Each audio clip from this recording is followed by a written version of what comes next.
Present. Commissioner Hill. Here. Vice Chair Papp is absent with notice. Chair Beamsterfer. Here. Commissioner Hill, can you do invocation and flag salutes, please? We'll do the invocation first. Lord, we bless it. We ask that you bless this planning commission meeting here tonight.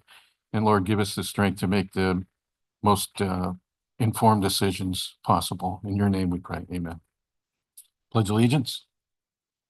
I pledge allegiance to the United States of America, to the republic, to the state, one nation, under God, indivisible, with liberty and justice for all.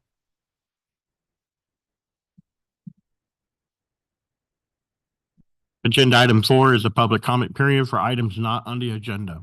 Are there any members present that would like to comment on an item not on the agenda? Chair Beamsterfer, I have a request to speak from Roy Fells. All right, you approach the podium. Good afternoon.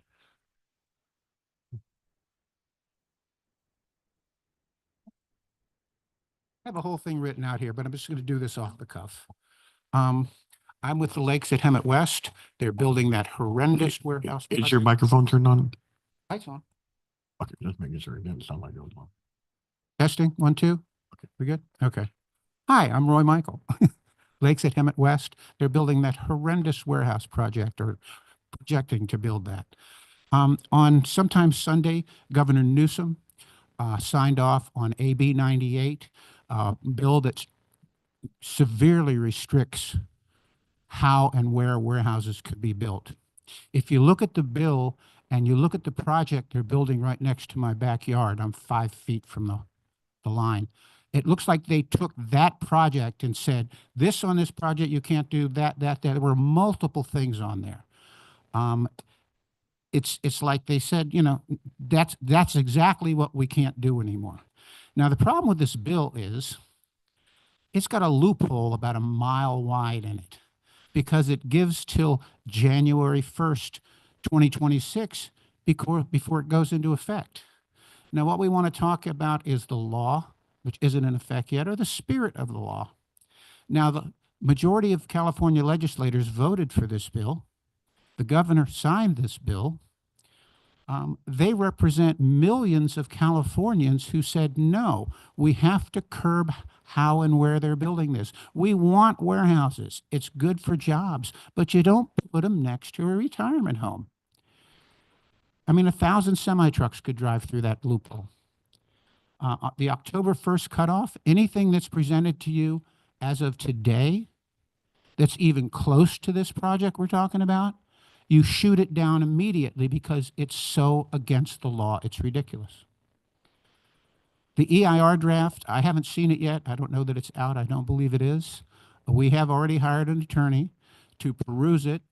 She was involved in the Moreno Valley March Air Force Base one that got killed largely because of the EIR draft. There were so many holes in the developer's first look at this, 67 serious problems. Please don't do this to us. Please follow the spirit of the law. Please follow the will of the people. Okay? I trust you guys. Please do that. Thank you. Thank you very much. Are there, simple and easy. Anybody else in the public that wants to make a public comment? I do not have any further request to speak forms. I don't show anyone online requesting to speak, and Nobody on Zoom either? Okay. All right, and if that's the case, we're moving on to agenda item number 5A is the approval minutes from the meeting of September 17th, 2024. Does the commission have any comments or corrections? No corrections. I'll make a motion to approve the minutes of the Planning Commission meeting of September 17, 2024. I second.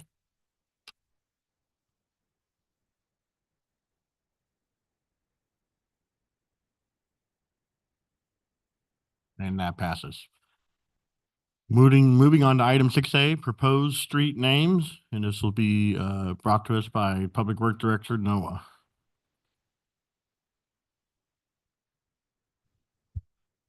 Good evening, Chair, Commissioners. Noah Rao, Public Works Director, here for a brief presentation on this item.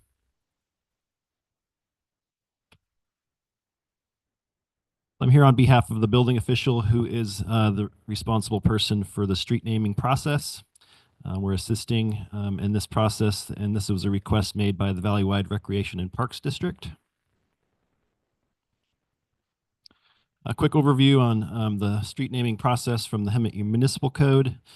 First, a developer or applicant submits a proposed and alternate street names to the building official. Next, the building official circulates to all the city departments for review and comment. After any comments are resolved, such that all the departments are okay with the selected names, the building official schedules for review by this commission. This commission reviews any remaining comments and selects the selected names and shall approve the names based on the findings that are shown there. That's directly from the municipal code. And then lastly, the planning commission secretary forwards the final list of approved names to the building official for processing. So today here we have 3 street name change requests. These are privately maintained streets over in the Diamond Valley Lake Valleywide Parks area. The first change would be the one highlighted in pink. Here is currently a portion of Angler Avenue to be renamed as Sam Gapaway. The second one in red is proposed to be Scouten Street. The third and last one shown in blue is proposed as Larry Minor Way. That concludes my brief presentation, and I will turn it back over to you, Chair. Thank you very much, Director Noah. Does the commission have any questions for staff?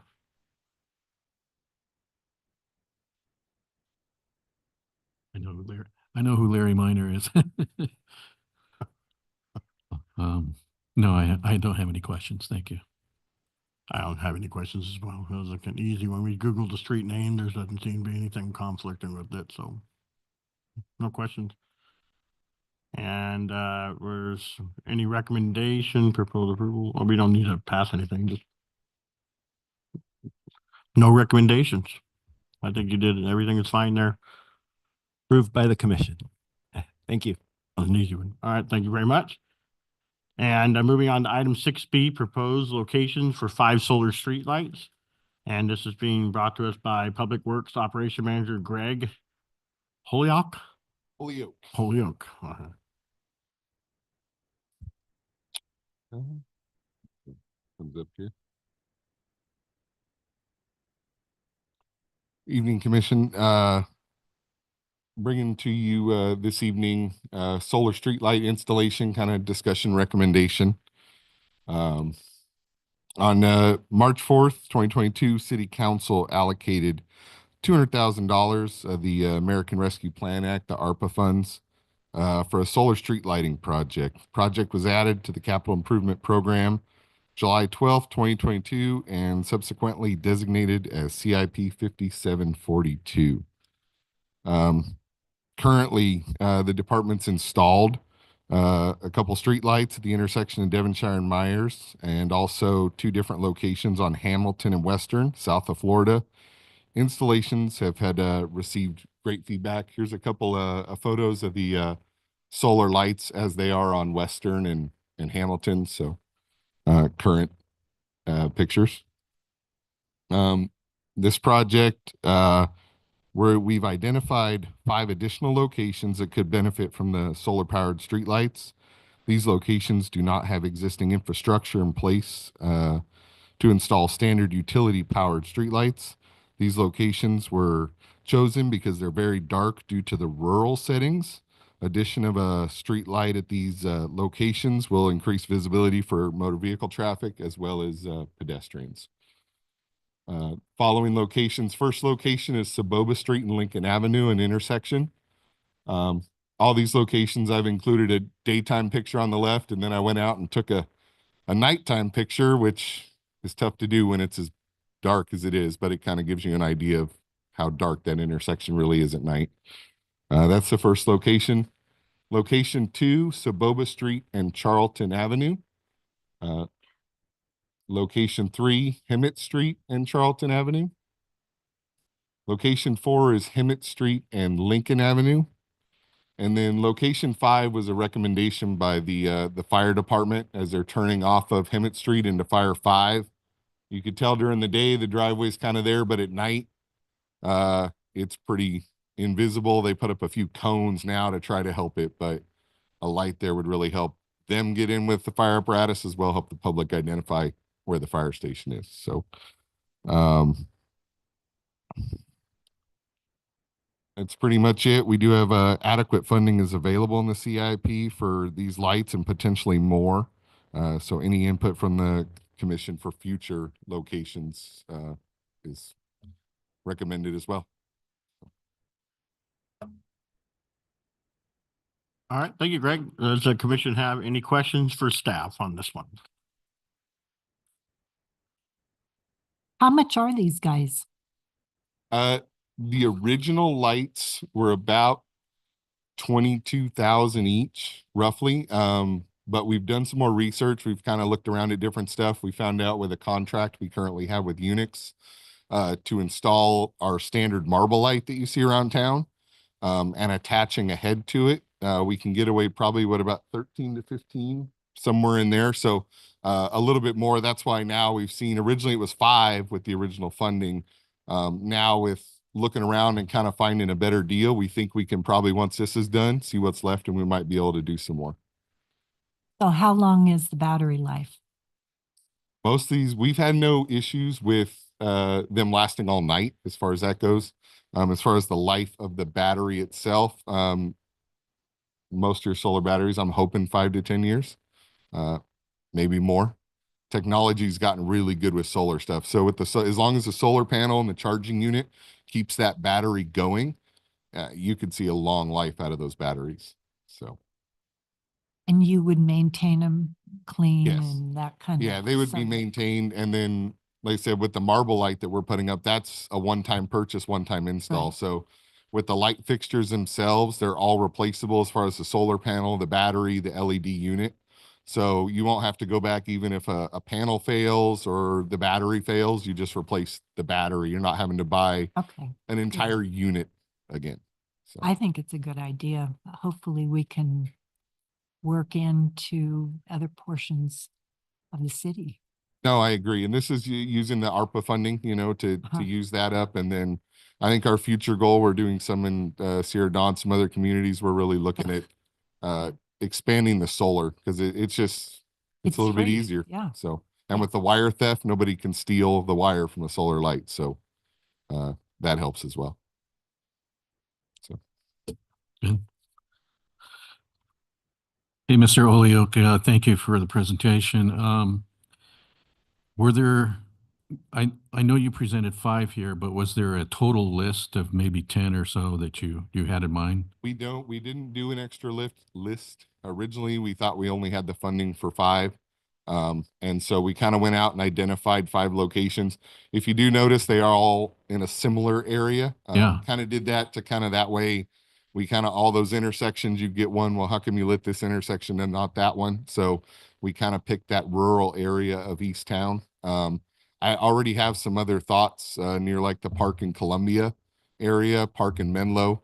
Both those, when I was out driving around at night, I'm like, oh, there's another one. So like I said, if you have recommendations, you're driving around at night and you come across an intersection or an area, please submit them to us. So we're going to Okay. start once we're done with these and we see how much funding's left. We'll go out and identify some more. Okay. And then my other question is, when you put these in place, are you putting cement bases to hold these poles up? Yeah, the Marble-Lite installation is done exactly how all the standard Marble-Lites are done in town. Your standard utility street lights Mm-hmm. with the footing, the base, everything it's an exact replica of the pole. The only difference is instead of running electrical wire up it, we're just now mounting a head that's solar powered. Okay. Are these like on a corner of this? Yeah, they'll be on the corner of the intersection. With these 5 intersections, we haven't determined exactly which corner yet. Okay. That'll be determined by what utilities are in each corner and where we can, get the best lighting for the intersection and install after you USA the area, see what's underneath. And because we do have to install that footing in the ground. Okay. All right. Once you install these, are we going to get hit with some ADA compliance issues. Not at none of these intersections, we shouldn't. We're gonna make sure the setback is where they need to be. So a lot of these intersections on this side of town don't even have sidewalk at them. So we'll make sure that that's thought of for Okay. future planning. If we, sidewalks do go in, this thing Right. doesn't have to be relocated. Yes. Yes, okay. All right, appreciate it. Thank you. I was gonna print it out, but I don't want to waste all the black ink for the nighttime pictures, so. The only question is, I don't think you're gonna have enough power. I know him at PD likes to put their cameras up in different light posts or different intersections. These won't have that kind of power to feed those kind of cameras, correct? I don't see that being a possibility. Although I think a lot of PD's flock cameras are currently solar powered by themselves. So a lot of them are mounted on poles with their own battery and their own solar. So if that's the case, they're welcome to utilize these poles for that system because they're standalone and these marble lights are more than capable of handling them as well. Any other questions? I have a go back. When are you gonna start doing this? Once you guys give us the go ahead, we're gonna go back and get our locations and get the contractor pricing, get the lights ordered and start moving forward. So it's pretty much ready to go. We just gotta order all the parts and set up the contractor to have it done. So Maybe in the next 4 weeks or something? that might be pushing it with parts, but we'll see. Yes, in the next couple of months is hopefully the Okay. goal. All right. So by the first of the year for sure. Oh, yeah, for sure. Okay. Thank you. That's hopefully if the ports don't shut down. Okay, with that, we'll go ahead and approve the proposed locations of the installations of the solar street lights. Thank you. Thank you, sir. Okay, moving on to item 7A, City Attorney Report. City Attorney Leah Swarty, Thank you. I have nothing to report. nothing to report. All right, and 7B, Community Development Reports, Director Monique. Thank you, Chair. Commissioners, members of the community, I just wanted to report that I attended the American Planning Association's California State Conference this past weekend, and the sessions ended today. A lot of really great and exciting topics, very rich. I'm excited to bring back some discussions, workshops for the commission. One in particular was in regards to the regulation of artificial turf in the city and the benefits and the pros and the cons, as well as potential health and safety and environmental concerns with allowing that. And that was a really good topic of discussion. In addition to other discussions regarding housing, of course, and the vehicle miles traveled mitigation program that is being concepted by Western Riverside Council of Government. So we'll be coming back to you with more information on those topics. 7C, Future Agenda Item Reports, Director Monique. Future agenda items include Freddy's Restaurant and High Point Apartments. Those are most likely be towards the end of this year.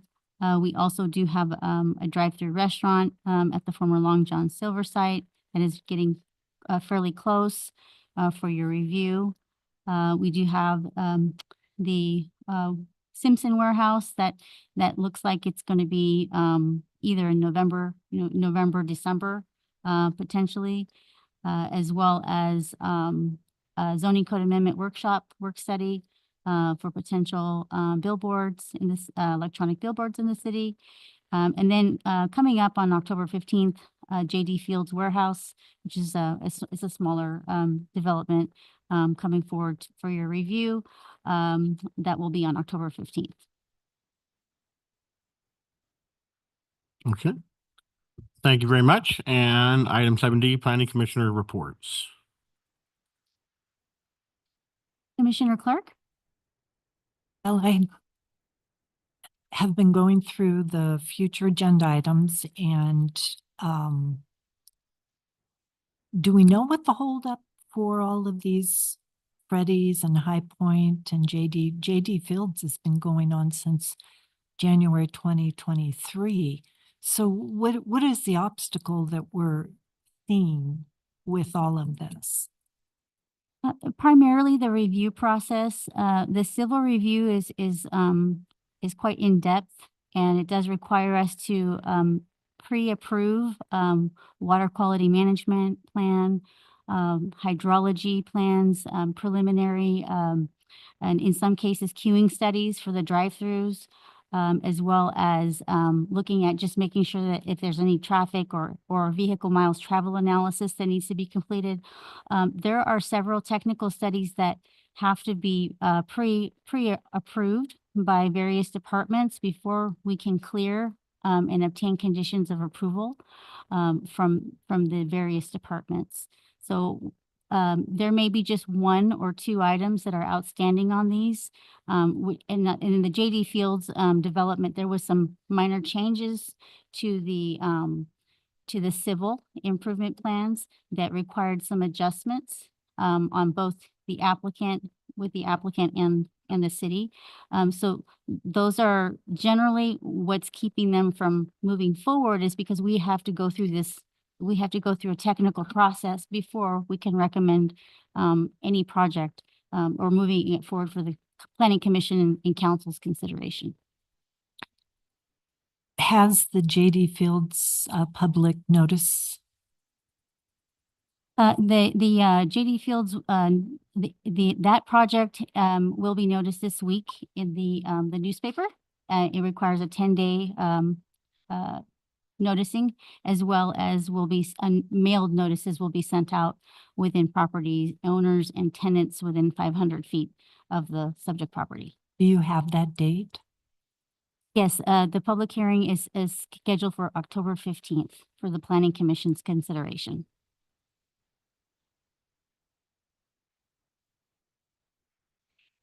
Also, for the public's information, any environmental documents are available on our city's website.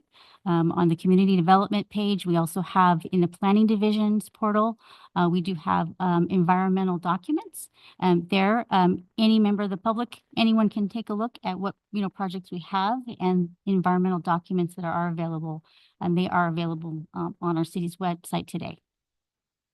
And this AB 98, so will you be briefing us? How are we going to get education?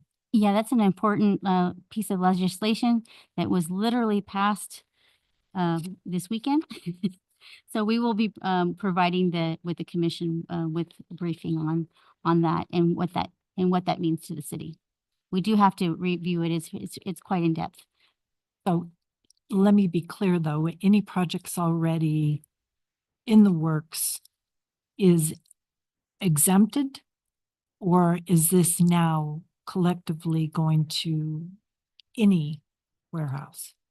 Yeah, so the legislation is in depth and it has milestones in particular for projects that are already in the pipeline, that have been in the pipeline versus that are submitted prior to a certain date. We want to be able to bring back to the commission what that means and how that impacts the community, our zoning, and there are specific standards too that are outlined in this new legislation that will have an impact, certainly have an impact on all communities. And so JD Fields warehouse, is it going to be impacted at all?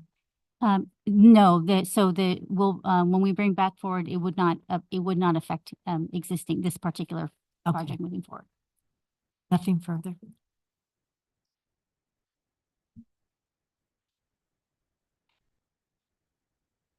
Commissioner Hill? Yeah, thank you, Monique. I would like staff to give me feedback on the decision for road rehabilitation at Park Avenue in Menlo.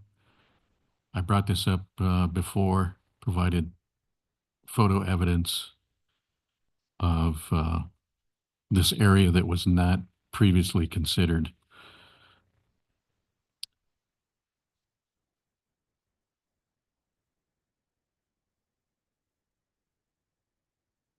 And then is the information that's requested is it for road improvements? Is it for a development? Is it something that we might seek guidance through the capital improvement program? I suppose. Yeah, it's, we had a presentation not too long ago about all the roads that were going to be re-slurried and rehabilitated. And this was missing from that presentation. And I brought it to the attention of, can't remember her name. Yeah. And, provided, evidence, and I haven't heard anything back. So I'd like staff to give me, at least feedback on what's the decision there. Is it making into the plan? Is it not?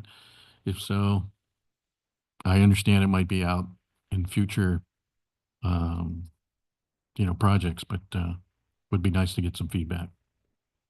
Okay, well, I'll certainly provide this as a follow-up item for the next commission meeting. Appreciate it. Thank you. That's all I have. Chair Beamsterfer? I'm kind of in the same boat with Commissioner Clark. A lot of questions kind of got answered, but with JD Fields, you have it. Anytime we do an SDR, CUP, and the first two digits is a year has been submitted, and that was at 21-021. And when is the expiration date for the SDR for JD Fields on that? Many times the applications will come in and they might be going through the pipeline for quite some time. The goal is to reduce the turnaround time in the city, and this one in particular had some challenges.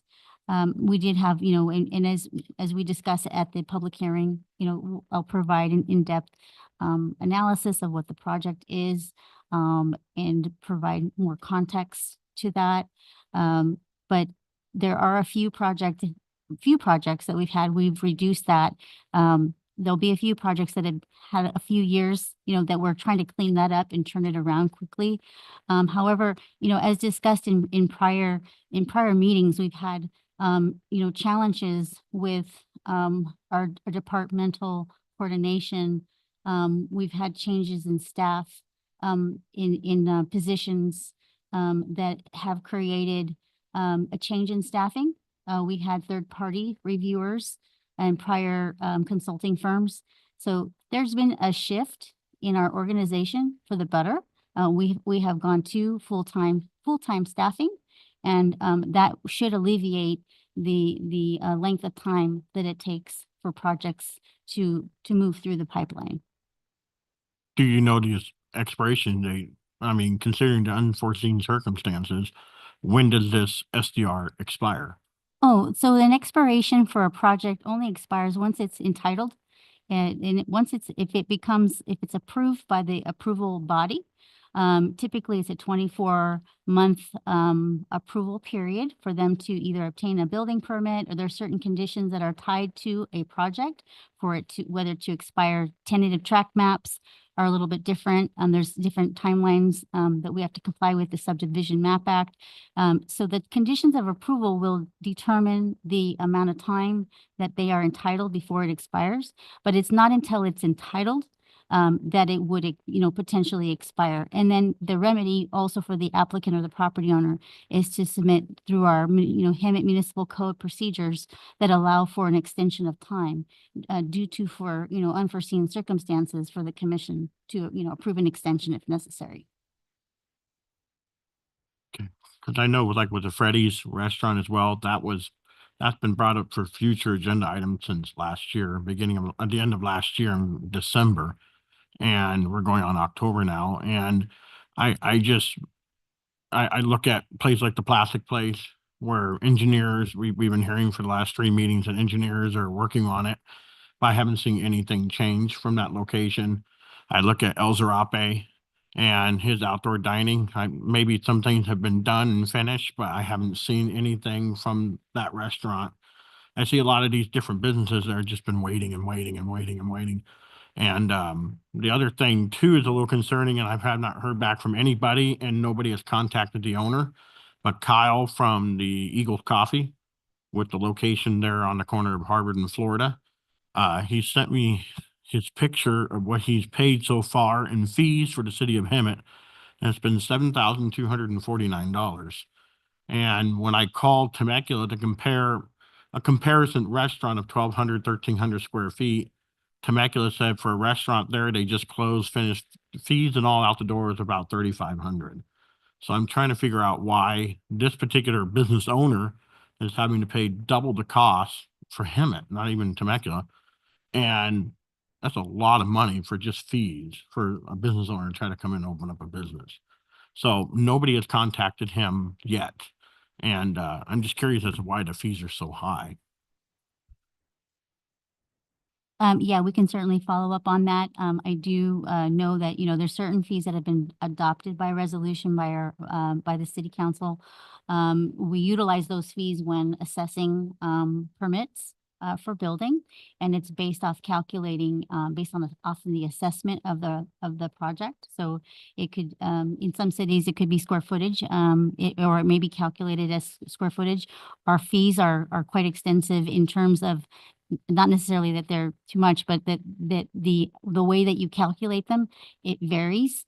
It could be based on square footage. It could be based on the valuation of the project, meaning what is the value of the project.